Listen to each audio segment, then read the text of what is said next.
Welcome to Behavioral Grooves, the podcast that explores human behavior through a behavioral science lens. I'm Kurt. And I'm Tim. Behavioral Grooves is the podcast where we explore why we do what we do with researchers, authors, and practitioners in a conversational setting. And we do that in order to bring those insights to you. Our goal is to bring great ideas to you from around the globe, all through a behavioral science lens. We do this so you can improve your decision-making, modify your environment, and change your behaviors in ways that will enhance your life. And on top of that, we like to chat up our guests about their musical preferences. And that musical thing is central to our discussion today, Kurt.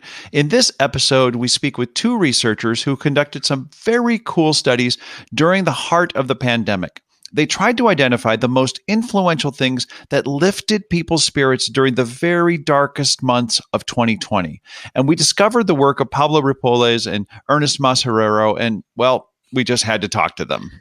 I know you wanted to talk to them about music. Okay, well, and the behavioral research that they conducted during the pandemic, too. Yeah, but mostly about music, Okay. right? Okay. And actually, that's fine because Pablo and Ernest's research revealed that the thing that had the strongest effect on improving our disposition during the loneliest hours of the pandemic was, wait for it. I'm waiting. Wait for it. I'm waiting. Music. Oh. And away, music was better than any other thing you could do to lift your spirits, according to their research. Yeah, I figured. Yeah. Okay. It turned out that music was even better at reducing the effects of psychological distress than yoga, making meals, being on social media, Duh.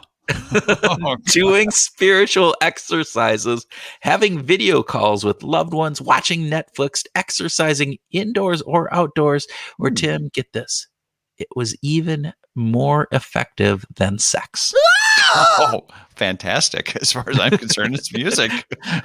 And I would have bet on music from the start, Kurt. Look, I'm just saying, man, I hope that music would take the cake because it's emotionally immersive, right? It's highly accessible, completely portable, and listening can be done in lots of multitasking situations. Like you could have sex and listen to music at the same Right. time, right? Right. Doubly impactful, right? Wouldn't that work? Compounding effect on that, exactly. Did they study that, by the way? Do we know? No, they did not. That's different research, I think. All right. Well, the research considered music to refer to more than just listening. It also considered a bunch of music-related activities, including composing, playing an instrument, and singing.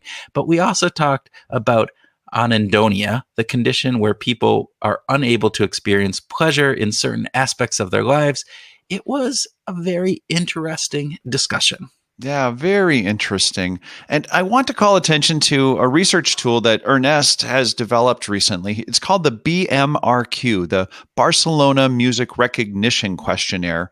And we'd invite you to participate in his research by taking this very brief 20-question survey. It will help you discover how your brain experiences rewards in music-related activities. So there's a link in the episode notes if you could just spare 3 or 4 minutes on this very, very cool survey. And speaking of 3 or 4 minutes, you could spend half of that amount of time to head over to our Patreon page and make a teeny tiny little pledge to help us in our mission to expand the community of those interested in applying behavioral science to their work and life. And actually, if you give more than just a teeny little bit, you can actually get our album, which has music on it about behavioral science. It's gonna and be you great. can be it's a wonderful reward. Anyway, I'll bet you can complete the pledge in less time than it takes to sing the alphabet song, Tim. I'll take that bet. Go. A, B, C, okay. D, H. Oh, sorry. We would love if you would take a minute or two to go over to our Patreon page, and that's at www.patreon.com/behavioral grooves. And we are grateful for whatever subscription level makes sense to you. So thank you very much in advance. All right. With that, we ask you to sit back with the songs of your early teens playing in the background, a frothy pour of your favorite malt beverage, and listen to our conversation with Pablo and Ernest.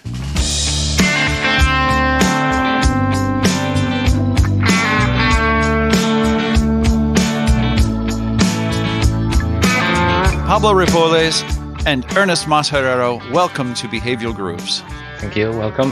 Thank you. It's an honor to be here. Well, good. And we always start with a speed round. So, Pablo, I'll let you, since we have two of you, you're going to get to answer first on this one.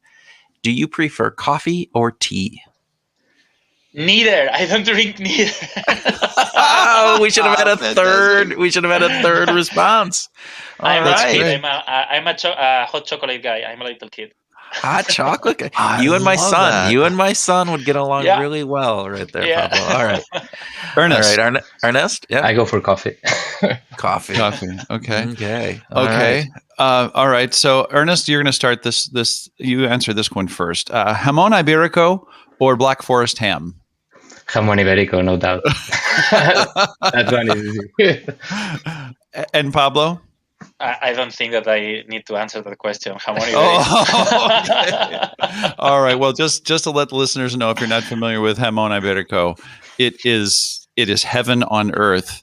And the only place I've been able to get it without having to pay $200 a pound is in Spain. So what is it? I don't even know. It's besides heaven on earth. Is it? You need a different podcast to talk about that. That would take up the whole hour. Yeah. There are these pigs who are a special type of pigs that they are allowed to roam freely, and they eat acorns. Okay. And they are very fatty. So, I mean, this is not suited for vegetarians or vegans, but my God, I have some vegetarian friends that the only meat they eat once a year in Christmas is jamón ibérico. It's their little cheat meat, huh? Oh, yes. Man. Yeah. It is truly magical, though, I think, as far as that is. Okay. All right. I'm going back, Pablo, to first answer this one. Dinner with your favorite athlete or your favorite musician? Favorite musician. Okay. Ernest? Just to say the opposite, favorite athlete. Okay. Fair enough. Just out of curiosity, Pablo, does a favorite musician come to mind?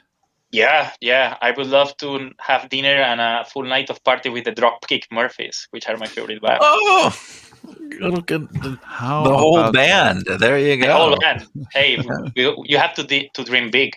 Well, with the Dropkick Murphys, I think you definitely would. Yeah, Celtic punk would not just be like a calm, let's sit down and have a refined, dinner. No, not at all. Okay. And Ernest, any favorite athlete come to mind? Some of the big ones, Messi, for instance, Michael Jordan. I don't know, Roger Federer. There are so many that. Yeah. Just go down, have a dinner a week. There you go. All righty. So last speed round question, which is, and Pablo, we'll start with you on this. Which is a better reward for your brain during the pandemic? Yoga, cooking, or music? Definitely music. Excellent. Excellent. And of course, we asked that because of your research. So let's start with just Pablo, if you wouldn't mind just sticking with this, just give us a short overview of what your research was about and what you found. Yeah. So almost a year ago, when the pandemic started, we both Ernest and I we were under lockdown. I was here in New York, Ernest was in Barcelona, and we were talking. Ernest and I go way back we did the PhD together. We've known each other for 10 years. And we were talking about the ways people were using everyday leisure activities to cope with the psychological distress that comes with the pandemic and when we've been under lockdown orders. And of course, we were interested in music. And we wanted to study whether music was being an effective thing that people were using to be less depressed, to be less stressed. And suddenly this phone call turned into an international collaboration with Robert Zatorre and Naomi Singer from McGill University, Laura Ferreri from University of Lyon, and Michael McPhee from my team here, right?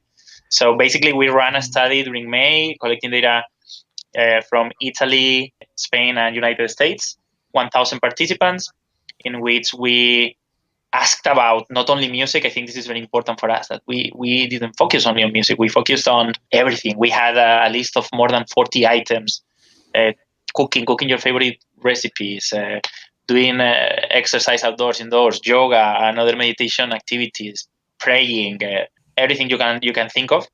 We also collected some questionnaires that measure psychological distress, depression, anxiety, stress, and also some questionnaires that measure personality traits. For example, the most important for us is hedonia. So how much pleasure do you get from typically pleasurable and rewarding things in life? And we've been working on this since June, when the data collection ended.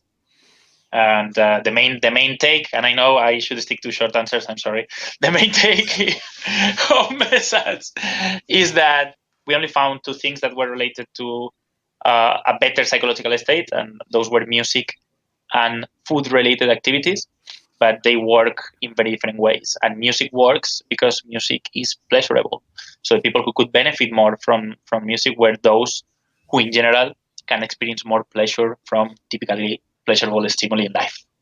Yeah, and Ernest, I think you went so far as to say it's more than just a coping mechanism, but there's a healing aspect. I think, is that correct, that you believe that music could actually have a healing effect on people during the pandemic?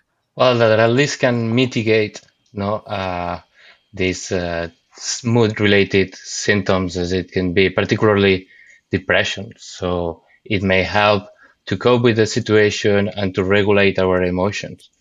And it does so because it's pleasurable, basically. That's the main reason, or at least according to our results. So it's not that it help. We don't use music as a distractor, but it's just because it's pleasurable that it may have some impact on our mood. And so you found that food. So is it cooking food? Is it eating food was also part of this? And then how does that work compared to music? You said music is because it's pleasurable, but what part of the food and what's the differentiation between those two?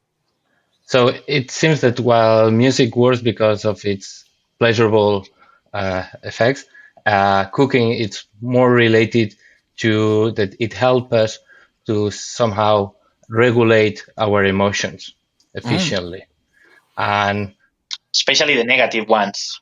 Exactly. So it helps us to reduce and to get rid of these negative feelings, maybe helping us to express our emotions, for instance, by cooking. But that's somehow different to what we see with music, that it's basically because we enjoy it. And are those activities that we find more pleasurable, those that may work better in order to regulate our mood. Yeah, that's fascinating. That there is something that really is different about music than pretty much anything else, right? In how we interact with it. You also, Pablo, you talked a little bit about all this variety of things, and then you mentioned personality types and hedonia. I've got some other things to go to there, but we'll get back to that. But hedonia, if I understand it correctly, is our ability to feel pleasure, right? Our likelihood to feel pleasure. And then the opposite of that is anhedonia, which is the inability to feel pleasure, right? So tell us a little bit about what your research is revealing about the impact of hedonia and anhedonia during this research. Basically, we have a measure of how hedonic or anhedonic people are, right?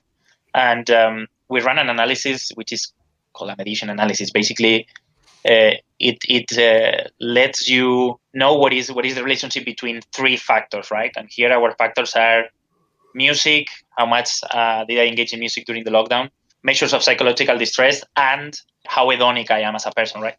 And what we see is that the effect that the hours of engagement with music-related activities has on depression is mediated, can be explained by how hedonic I am as a person, right? In the sense that people who are more hedonic are going to benefit more from listening to music or playing music or composing. So that's going to be more beneficial to them. They are going to be less depressed thanks to that than people who are less hedonic. there is a problem with people who are anhedonic, because usually anhedonia correlates already a lot with depression. Already. So just anhedonia is already positively correlated with people who are depressed. Yeah. But here we had very few participants who were what is considered anhedonic per se. We had people with different gradients or of hedonia, but it's not that this result is driven by a number of people who were already depressed, right? And who were anhedonic. It's just like, for example, it's a funny thing, like in this test, usually people get between 12, 13 points. But look, I have a friend here who gets a 2. The maximum is 1.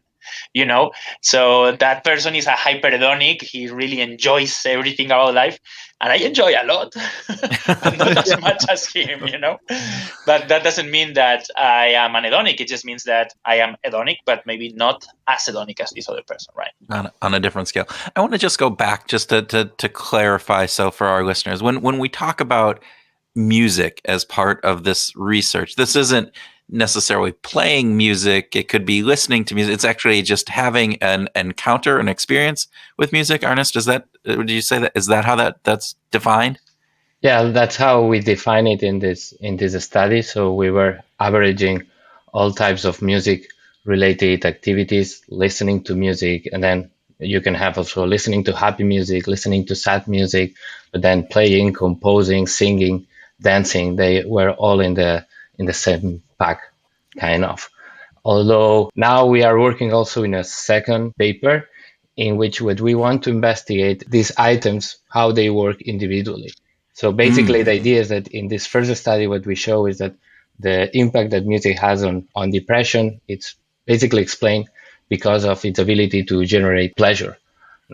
But actually there are several sources of pleasure in music, and that's one of the nice things of music. It's not only about listening. Some others may enjoy much more just the fact of singing or dancing or the excitement of looking for novelties and things like that. So in this second paper, what we are trying to see is in which activities people have engaged and whether those can be predicted by certain individual differences in musical reward sensitivity. So depending on whether they are more sensitive to novelty, they are more sensitive, or they use more music to regulate their emotions, or what they like of music is the fact that they feel synchronized with more people and give them a context of social interaction and so on, to see if we can somehow individualize more this strategy. So that if somebody comes and it's in a bad mood, just make them listen to music if that's what they enjoy, or make them dance if that's what they enjoy. So what Ernest is talking about here, and because he's very humble, I'm gonna do this thing that he hates that I do, in which I say that he's using a scale which is called the Barcelona Music Reward Questionnaire that he developed, which is, let's say, the counterpart of the hedonia test that we use for general hedonia, but only for music, right? So he has a very good measure of pleasure, but only for music. And that has different scales, like the social, the motor, like I like to dance with music, right? And for anybody who's interested in this, he should read Ernest's work regarding musical anhedonia, which is one of the most beautiful stories regarding science and how science should be done. We will definitely have links. 6 or 7 years. Yeah, we will have links in the show notes to get to that paper directly, as well as just to the BMRQ for people to actually go out and take this.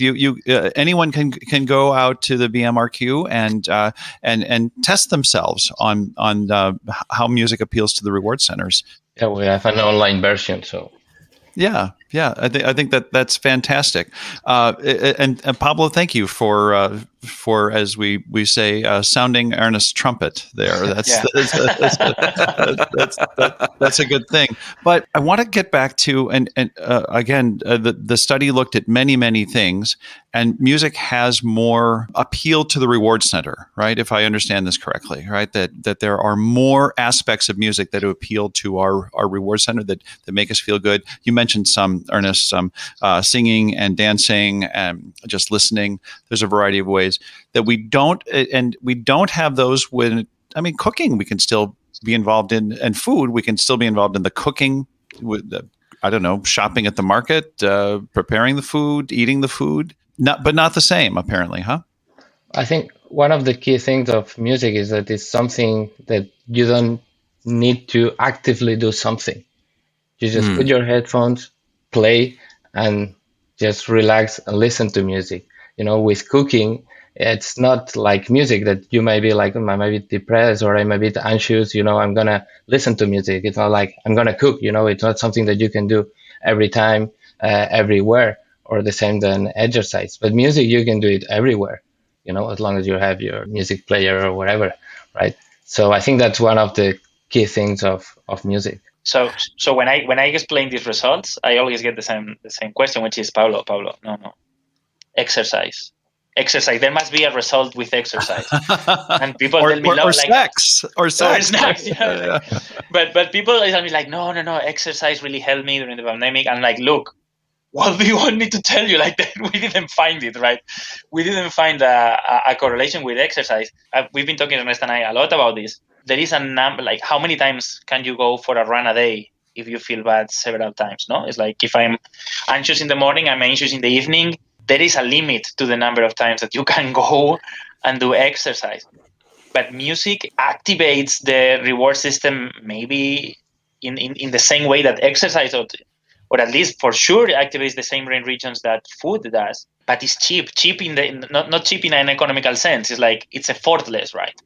So I think this plays a big role here. That is something that we can use. And even if you are depressed and you don't feel like doing much, so you're not going to go for a run because you are depressed. You're like, or maybe you don't want to cook. But what Ernest says, like playing music, it takes nothing, right? And it's harm-free. So it's not like eating, for instance. You can eat, but if you eat a lot, maybe at some point, it will turn pathological and you may have some problems. Or with exercise, you may end up also with injuries and physical problems. But with music, there is never too much. So you didn't explore exactly like if people are listening to upbeat music or playing music or sad songs, right? But I'm wondering, and maybe this is an area that you're going to look into. So if you're depressed, and I've known this from myself a little bit, like sometimes when I get depressed, I don't want to hear the happy songs. I'm actually want to hear some of those songs that are more downbeat in different pieces. Is there any research that you know of or that you guys have done that says the type of music actually can impact that, and is one better than the other for this healing aspect of it? So I think that the point is that depends on you. So that's actually what we are exploring also with the same data, because we were asking also whether people were listening to happy music, to sad music, and so on, or whether they were playing or singing or dancing. And at the end, when it seems is that it really depends on your personality traits. So there might be some people that may get more benefit from listening to happy music, and that's what they seek when they feel depressed. And other people may actually get more benefit from listening to sad music. So at the end, it's what do you find pleasurable, in that situation, and then go for it. Doesn't matter what it is, that it will be beneficial as long as it is pleasurable. This is one of the things that we love about studying music, but also one of the things that drives us crazy, and is that everybody likes a different thing, and everybody is different, right? And this fascinates me, the fact that the same pattern of sounds can give me chills and goosebumps, and can make the next person be upset about the bagpipes that I am listening to, and it's the same pattern of sounds. And what Ernest is saying here is so important, that in the end is whatever works for you, right? Whatever is it, that whatever kind of music gives you pleasure. And in other studies that we have done and that people do, when you try to do a musical intervention, when you try to use music to help people out, it has to be music that they like. So Spotify has recently filed for a patent that says that they will, through a personal speaker, be listening to the sound of your voice, and if they detect that the sound of your voice is sad, then they're going to create a playlist and start playing music that's going to be appropriate for you. But it sounds like that's going to be very difficult to do, because that could vary by every single individual. I call BS on that one. Oh, go ahead, Pablo. You start. No. Ernest is going to be more polite than me. No, I was saying it's feasible, but you have to account for many things, right? And you have to account for these individual differences because what may work for somebody may not work for others. So you just need some tool to screen what works better for you. So even if Spotify can detect that you are sad by your voice, the playlist that they create cannot just be a sad playlist that works across the vast majority of people, because all of this is individualized, and that's what I'm hearing you guys say. Exactly. So I'm curious as to you two personally, have your playlists changed since you've been in the pandemic? Are you listening to different music than you would have listened to before the pandemic? Yeah, definitely. I have a pandemic playlist. You do? Yeah, I do. I do. It has like 250 songs now. Yeah, I have listened so much more to music, so much more, and I'm always looking for songs that not songs like, the kind of songs that you like and you can have in the background, but it's okay. My pandemic playlist are songs that really get to me, like that I really find pleasure in them. And maybe I'm working, I have it in the back, but there are 20 seconds in which I stop. I'm like, oh, this song is so good, and then I can continue. So this has been kind of my changes behavior, is like more and more intense. So Pablo, is that a conscious piece on your part, do you think, or based on the insights that you got from this research, or is that just a natural kind of result of, hey, we're stuck here and I'm trying to figure out life as it goes, and it just these songs seem to be more appealing to me at this point? I think it's a bit of both, right? Like suddenly I did not realize what I was doing, but then we started to talk about this project, and I stopped and think about how my behavior had changed, and then I realized that, of course, I was listening more, and the songs that I was choosing were very intense. Not intense in, like, I have everything there. I have from classical to rap to Valencian rock. Intense. Like all of them were very special for me. Okay, you probably have some Dropkick Murphys in there too, huh? A lot of them. Well, Ernest, did you have? I'm sorry, Tim. Is anything similar for you? Do you have a playlist for the pandemic? Not really. I have been actually listening to music from my childhood most of the time, and actually what I felt is maybe that I was dancing and singing much more. Since I'm working at home, there is nobody around. I can do whatever I want. So basically, yes, I dance and sing most of the time. Okay, all right. So not a playlist, but a dancing, curated singing element going on there. Okay, good.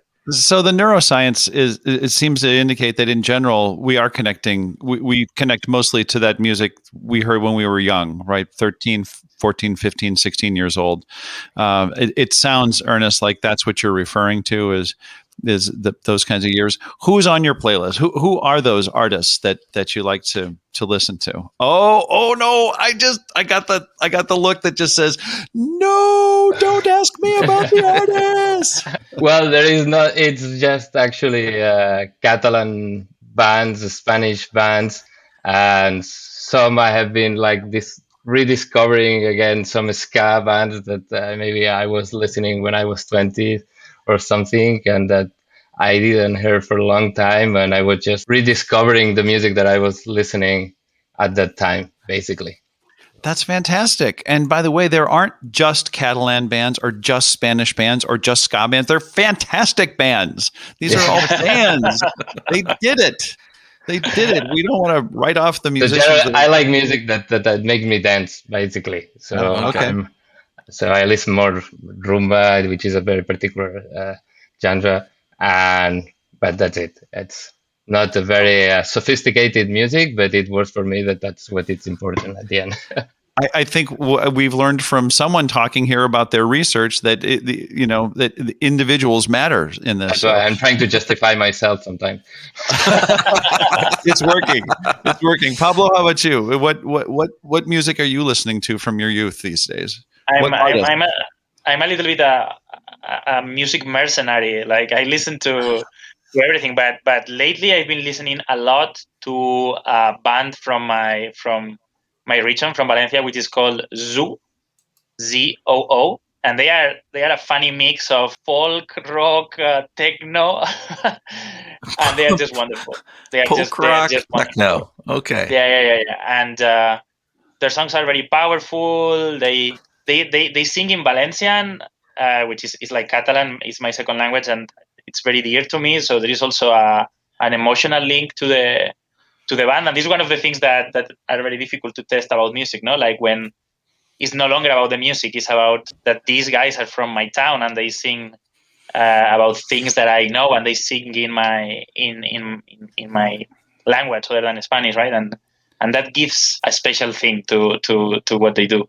That brings me further joy. It is interesting, and we are actually going to be interviewing Dessa, the rapper, artist, singer, and we're going to talk to her about emotion and music. And so I don't know if you said that this element of trying to elicit, what is emotional within a song is difficult, but do you know is there any research out there that talks about, is it the lyrics? Is it the music itself? Is it some combination of those? Is it fall within a larger sphere? Like you said, that they're from my, original hometown, or this is the music I heard when I was young and I associate it with this point in my life or these feelings at that point. I don't know. Do you know of either of you know of anything along that line? Yeah, I mean, if you want to focus on the structure of the music, for sure, tension. So rise, when the music rises and falls, right? That is related to pleasure. And then Ernest has worked on musical surprise and how musical surprise is related to pleasure, right, Ernest? Yeah, so there are different sources. One can be just the melodic or rhythmic structure. We have something appealing to you, and there is some sort of trade-off between how surprising or how complex is a musical piece, so that you can that there is something surprising in there, but at the same time that it makes sense, because otherwise you get lost. So there is some sort of trade-off there that probably also depends on your expertise, your training, and many other things. And that's why, as Pablo said, there might be music that we love and our neighbor may hate. Is there any recent or newer research that you guys are doing that it doesn't have to relate to pandemic or even music in that instance that you wanted to share or kind of are excited about? Yeah, I can go. This is something that I'm very invested in. We are developing a wearable to allow for the recording of emotional responses to music in real environments, like in a concert. So we have different ways of measuring emotion from evoking for music and other pleasurable stimuli in the lab. So yes, we can put a person inside of the MRI scanner. We can use skin conductance, which is the difference in the conductivity of the skin. They developed an algorithm that can detect when people have goosebumps. Oh. With a camera. So we have turned that into a wearable, and we have a prototype device that works very well. And basically, it's a mini computer with a tiny camera that records your skin, and you can be dancing, and we can see in real time when we have a chill. Many people have goosebumps, right? Emotional goosebumps. So when that happens, we can track it in real time. The prototype works very well. We are trying to make it better now. But this is something that I am very, very excited about, because I'm really interested in trying to measure emotion and pleasure and reward from music, but not in the lab. Like try to go outside and see how that looks when we go for a run, when we work, when we dance, when we are in a concert. Music in the wild, huh? Music in the wild, yes. I like it. I love it. Ernest, how about you? So, well, now I'm starting a new project to investigate what Pablo was saying, to see or to understand why we have different musical preferences. Even though we may have been exposed, two people may have been exposed to the same type of music, but still one may develop a preference towards one musical genre in particular and the other to another one. Basically, what I'm trying to do is to design a task that allow us to study how sensitive is each person to the complexity of music in terms of its rhythm, its melody, and the harmony. And then use that in order to predict potential music that you may like and you may find appealing that maybe you have not been even exposed to. Oh. So see what people like in terms of complexity and then use that to recommend them music that fits this degree of complexity that for them it's sort of manageable and enjoyable. We are going to be back in touch on that because that sounds fascinating. We recently talked with Jonah Berger at Wharton, and of all things, he recently did some research just looking at song titles. Like, what is there a word or words that make a song more popular? And he discovered that in the English language, the word "you" is the key driver to having a hit song, and so. It makes me wonder about what it is on a neurological basis that connects us to you. Why is hearing the word "you"? Is it the sound? Is it the meaning that has an impact on us? His research hasn't gotten there yet, but cool. I love talking to researchers because we get to talk about these things. But then I always feel like, damn, I wish there was somebody doing that. Well, thank you both for taking time to join us on Behavioral Grooves today. This has really been a pleasure. Same here. Thank you very much. Yeah, it's been a pleasure to talk to you. Thanks for the invite.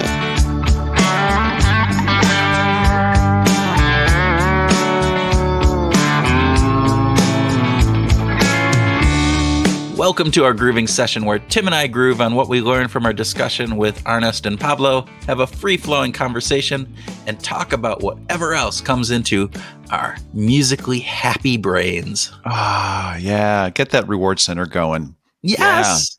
Yeah. You obviously felt like music was going to be a key indicator or key piece of this bringing happiness into people's lives. I was less sure when I heard about this research. I was really well, music is great. I like music. We all like music to a certain degree, but I mean, really better than exercise, having more impact than getting out into nature, having a greater impact than cooking a good meal, better impact than sex. I mean, come on. Yeah. That seems pretty far-fetched, but that's what their research talked about. I thought it was pretty 19% better. Like not just just kind of squeaked it out in the last minute. It's a significantly better. And maybe we should actually start talking about this. Maybe we should just groove on this idea that music matters in a big way because of all the things that it covers, because of the way that we can experience it, because it could be passive. We can just have it playing in the background, sort of, it can be a prime. Dun, dun, dun. Go on. I'm going to have playing music in the background. You're going to do this is the musical background when you're talking so that we can bring that in. This totally changes things now. Thinking of you composing the background music while I'm talking. Hey, you're not the only. Well, yes, you are the only musical genius in this duo. But I can hum a bad tune. No, we have demonstrated that you absolutely have musical ability. Sorry. All right. But we digress. So good music matters. Maybe that's what I want to say. Good music matters. I like the qualifier out there, Tim. That's probably a really good thing. I don't know if they did Pablo and Ernest study bad music. Like, did they study me like singing to people? Because that would probably depress them a lot more than it would make them happy. So no. Ron Kivitz did some research though on asking people to rate music. They had to go in and they were rewarded for for rating songs, and they needed to be paid or rewarded with a lot more when they were listening to songs that were just really bad. Like they demanded a much higher pay than when they were not, if it was really enjoyable, it's like, oh, this is super great. I'll rate a lot of these. Yeah. But when they were forced to rate really crappy songs, they demanded a much higher reward. but those people were also less likely to defect from the program than the ones who just listened to the easy stuff because they put more effort into it. Yeah, the IKEA effect. There you go. There you go. Okay, but I want to get back to this idea that one of the coolest parts about music is that it helps us as a mood regulator. Yeah, right? We can have it playing in the background. We can use it to sort of prime us. Bob Cialdini talked about liking to walk onto the stage with Aretha Franklin's "Think." That song was a really important way for him to sort of prime the audience. It's dancing, playing, performing, composing. It can be appreciated in a lot of ways. Whereas cooking, while it may regulate our emotions, cooking is kind of you make it and then you eat it and then whoop, done. Mm-hmm. Kind of boring, isn't it? I just made cooking sound awful. Right? You did, but there is a very specific time and place for cooking. Whereas, as you said, music, particularly today with all the different ways of being able to get music, you can take it anywhere. It is available 24/7. You're not having to do, as you said, it can be passive. You don't have to necessarily do effort, but you can do effort if you want to make music. And you talk about this all the time, this idea that there's some evolutionary components of music that we actually started playing, beating drums and different things even before we could talk, before language was developed. And so there's a component that this is in our DNA at some really deep level. Yeah. And that gets expressed both communally and individually. Right, because we have this opportunity to experience music individually with all of the devices that we have to listen on, but we also have the opportunity to experience music communally, which probably has a strong evolutionary factor. Right, churches, so religious experiences, concerts, sporting events. There's a strong nationalistic side to this as well, that we use songs. Like the national anthem in the United States before a sporting event isn't just a sign of national pride. It's also a sign of I'm at a sporting event because this is what we do. Yeah, it's kind of both. It's unifying as I'm supporting my team and supporting the event, but I'm also supporting my nation at the same time. Right? Yeah. So we had an au pair who one of our favorite au pairs who was from Estonia, and she clued me in on this history fact about Estonia that I didn't understand. So Estonia, is one of those small Baltic states that was occupied by the Soviet Union. And she talked about Estonia's singing revolution. And so in Estonia in the late 80s, they have these singing festivals, these choral singing festivals, and they were really popular. But what they ended up turning into was this counter protest to the Soviet occupation, that they started singing these old patriotic Estonian songs. Wow. So like you said, like at the beginning of a ball game, you sing the national anthem. Well, they were singing these songs that for a certain part, I don't know if they were outlawed or not, but they were definitely not, smiled upon by the Soviet regime. Yeah. And they started flying the old Estonian flag, which was actually outlawed at these, and these grew and grew and grew. And it became it was a peaceful protest, but these large singing festivals were the way that Estonia protested the Soviet Union's occupation of them and ruling of them. So to your point, they are social. They are this element of drawing people together for larger purposes than my own self-interest. It's these larger nationalistic and other factors that go into that.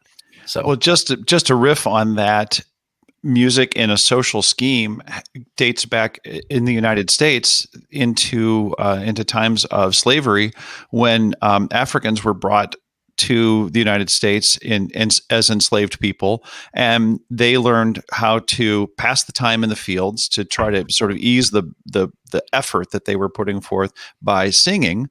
And it was also an instructional thing. Like they could sing songs about hope, or sing songs about joy or challenges that were, again, not just a way of passing the time, but instructional about, hey, there's something better, on the other side.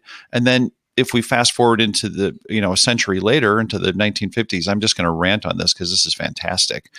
We get folk music that is now using music in protests, right? Folk music became central to the civil rights movement, and to sort of act as a centerpiece for civil unrest when things weren't equitable, in the world. Music became a central part of that.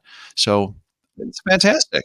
I mean, you think about music again in the late 60s, early 70s, and the Vietnam War protests that were going on. And again, the music that came out of that era. Today, you have to wonder, with everything going on along the lines of Black Lives Matter and various different elements of that, you have to think that some of the music that is being created today is in response to that, and as such may have a longer impact on things, or an immediate impact on things. Now, I'm not up on current music, at least not the popular stuff, to know enough if that is indeed the case. But you would think, right? It has happened repeatedly in the past. You wonder if that's still going to happen today. So are you saying that Depeche Mode hasn't released any protest songs recently? Not that I know of, right? My 80s reference bands are not out there at the forefront of these latest protests. So, no. Okay, what else should we groove on here, Kurt? Surprise! Yeah, yeah, surprise. And this gets back into songwriting. Like the best songs, if we again, we take this back to Baroque music, the best songs are those that have a certain amount of predictability, that we kind of sort of know where it's going, and then, it doesn't go exactly where we thought it was going to go. The melody, the words, the chords, that all of a sudden there's a little bit of a left turn built into it. And that little bit of surprise can really be pleasing to our brains. That absolutely reinforces the reward center for us. I remember my buddy Jim and me in college, and we were big into our 80s bands, right? And one of the things that we always noticed is that a lot of the songs that we liked had this like pause in the middle, this dead space, like it would just stop and then start. And there was that's a surprise. Component. It's a surprise, right? You don't necessarily anticipate that. So it's interesting how that surprise comes in. And I think this goes beyond music, though, too, right? I mean, what else is more pleasurable with surprises versus things that are maybe not so pleasurable with surprises, right? So all the Agatha Christie novels where Hercule Poirot solves a mystery, and you go, how the hell could he do that? I'm totally surprised by his ability. And of course, it's simply because the author didn't tell us everything that you needed to know. But still, we were surprised, right? But I think there's this element again of, all right, can food, right? We talked about cooking earlier. Oh yeah, food. I can have a fantastic pizza or fantastic steak that tastes just like my past steak. But I think there's an element that if there's, again, a little bit of surprise, they added, this into my pizza? Oh my gosh. The first time I had pineapple on pizza, wow, that was pretty dang surprising, right? And it's actually pretty good, right? Yes, now, you and I agree on that, absolutely. But I think there's also this fact that you could take that too far, right? You could, yes. All right, let's put some, baked beans and sauerkraut on pizza. All right, that's surprising. Not such a good idea. I don't know if it's such a good idea. And in a song, if you had too many stops, what? Yeah, it would be It can become disjointed. predictable. Yeah, it's disjointed, or it becomes predictable, or whatever that would be. I think there's social interactions, right? So surprise, like running into a friend back in the days when we could be out and just about, and all of a sudden it's like, oh my gosh, I haven't seen you in ages, and that surprise is wonderful. And then for some people, surprise parties are great. For other people, surprise parties are like horrible. Yeah. You know? So again, it's the comfort and familiarity that we have with something that I think drives that. So yeah, absolutely. Well, this is great because I've got a bonus track coming up here in just a second. And thanks for listening, folks. And it'll be a surprise.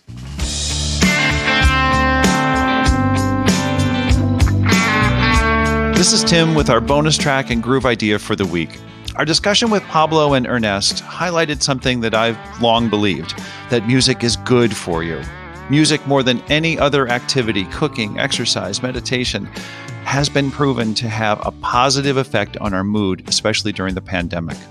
Pablo and Ernest believe that because listening to music is a passive activity and is so accessible, or fun and free as they call it, everyone can experience pleasure from it.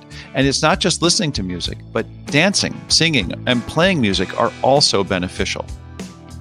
There's no prescriptive type of music that works the best. In fact, the music that you will get the most benefit from is the music that you love, whether it's jazz, hip-hop, country, classical, or Celtic punk like Ernest.